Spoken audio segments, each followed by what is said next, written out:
بسم اللہ الرحمن الرحیم۔ کسی شخص کو اس دنیا سے جاتے ہوئے حسن خاتمہ کی دولت نصیب ہو جائے، یعنی آخری وقت کلمہ لا الہ الا اللہ اس کی زبان پر آئے اور ایمان پر خاتمہ ہو، تو کائنات کی کوئی دولت اس کا مقابلہ نہیں کر سکتی۔ دنیا کی ساری چیزیں اس کے سامنے ہیج ہیں، بحیثیت ہیں۔ حسن خاتمہ سے مرنے والے کی صرف ظاہری حالت مراد نہیں، کیونکہ بعض مرتبہ نیک صالح بزرگ آدمی کسی حادثے کا شکار ہو جاتا ہے اور مشکل سی موت یعنی پریشانی والی موت اس کو آتی ہے، اور بعض مرتبہ ایسا ہوتا ہے کوئی فاسق فاجر گنہگار ہے اور وہ اپنے بستر پر آسانی کے ساتھ اس دنیا سے جاتا ہے۔ یہ صرف ظاہری حالت مراد نہیں ہے، بلکہ حسن خاتمہ کا مطلب یہ ہے کہ زندگی کا آخری ٹائم، آخری وقت اللہ سے تعلق، نیک اعمال کے کرنے، اللہ کی طرف توجہ اور اللہ کی رحمت کے ساتھ امید کی کیفیت اور حالت میں آئے اور گزرے۔ یہ حسن خاتمہ کا مطلب ہے۔ اگر ان کیفیات کے ساتھ موت آ رہی ہے تو یہ خوش نصیبی کی علامت ہے اور آخرت میں اس کا فائدہ ہوگا، لیکن یہ کیفیات نہیں ہے تو صرف آسان موت یہ آخرت میں کوئی زیادہ نفع بخش نہیں ہوگی۔ آخری وقت میں اللہ تعالیٰ نیک اعمال کی توفیق دے دیں، یہ ہے حسن خاتمہ کی علامت اور نشانی۔ ایک حدیث میں اللہ کے نبی صلی اللہ علیہ وسلم نے بیان فرمایا کہ اللہ تعالیٰ جب کسی بندے سے محبت کرتے ہیں، نوازنا چاہتے ہیں تو اس کو مٹھاس عطا کرتے ہیں۔ صحابہ نے پوچھا یا رسول اللہ، مٹھاس عطا کرنے کا کیا مطلب ہے؟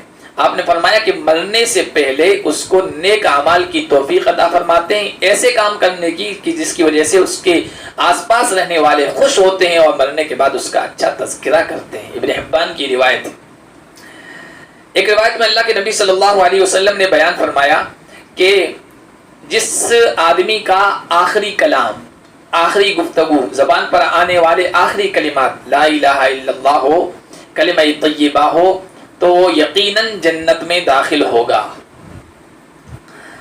بڑا خوش نصیب ہے وہ آدمی کہ جب اس دنیا سے جا رہا ہو کلمہ لا الہ الا اللہ اس کے ہونٹوں پر ہو۔ اور ایسے بے شمار لوگ گزرے ہیں جن کے ساتھ یہ معاملہ ہوا۔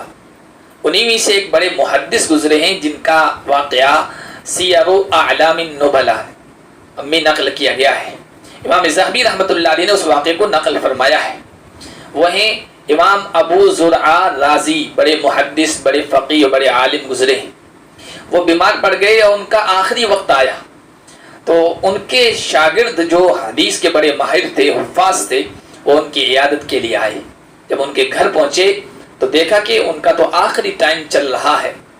حضور صلی اللہ علیہ وسلم کی یہ تعلیم ہے کہ اپنے مرنے والے جو آدمی اس دنیا سے جا رہا ہو اس کو کلمہ لا الہ الا اللہ کی تلقین کرو۔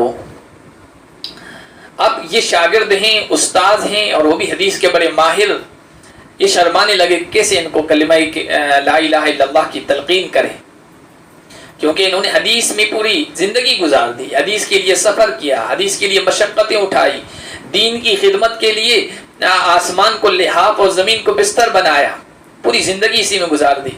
تو انہوں نے کہا ایک اور راستہ اپناتے ہیں کہ حدیث تلقین کا مذاکرہ کرتے ہیں، یعنی آپس میں ذکر کرتے ہیں، سند کو بیان کرتے ہیں۔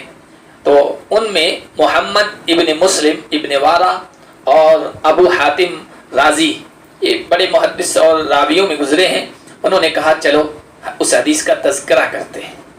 چنانچہ محمد ابن مسلم وارا کہتے ہیں میں نے کہا وبی قال حدثنا الضحاک بن مخلد عن عبد الحمید ابن جعفر، اور اتنا کہہ کر رک گئے۔ باقی حضرات میں سے کسی ایک نے اسی طرح کچھ سند بیان کیا اور کہہ کر رک گئے جیسے وہ بھول گئے ہوں۔ اس طرح وہ مذاکرہ کر رہے تھے کہ وہ جانکنی کے عالم میں، بالکل آخری سکرات کے عالم میں امام ابو زرعہ رازی تھے، اور وہ بولنا شروع ہو گئے۔ وبی قال حدثنا بندار قال حدثنا ابو عاصم قال حدثنا عبد الحمید ابن جعفر عن صالح بن ابي عريب عن كثير بن مرة الحضرمي عن معاذ بن جبل قال قال رسول الله صلى الله عليه وسلم من كان آخر كلامه لا إله إلا الله دخل الجنة۔ فلاں فلاں فلاں فلاں سے روایت کرتا ہے وہ حضرت معاذ حضور سے حضور نے فرمایا کہ جس کا آخری کلام، اس کی زبان پر آنے والی آخری گفتگو لا الہ الا اللہ، وہ جنت میں داخل ہوگا۔ امام ابو زرعہ لا الہ الا اللہ کی ہاں پر پہنچے اور ان کی روح ان کے جسم سے جدا ہو گئی۔ یہ ہے قابل رشک موت، یہ ہے خاتمہ کا اچھا ہونا، خاتمہ بالخیر ہونا۔ اللہ ہم سب کو ایسی دولت نصیب فرمائے۔ لیکن ہم یہ سوچتے ہیں، یا ہر ایمان والا یہ سوچتا ہے کہ لا الہ الا اللہ تو بہت آسان ہے، یہ ہم پڑھ لیں گے اس وقت۔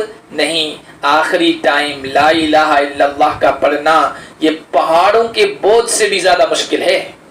اتنا آسانی کے ساتھ یہ کلام آخری وقت، آخری ٹائم زبان پر نہیں آئے گا۔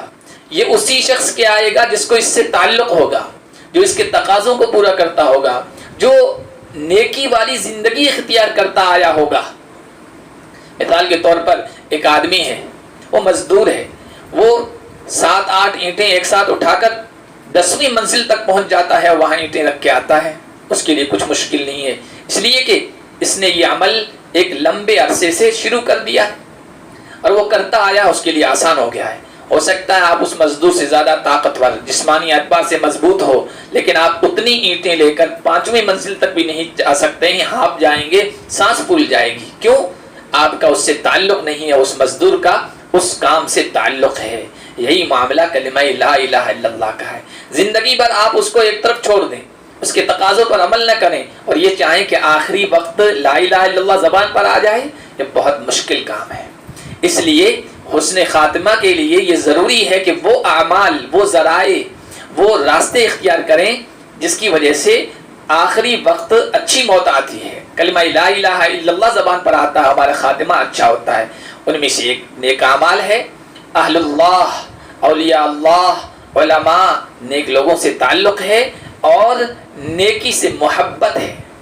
یہ چیزیں خاتمہ بالخیر کی طرف لے جاتی ہیں۔ اللہ پاک ہم سب کو ایسی قابل رشک موت عطا فرمائے۔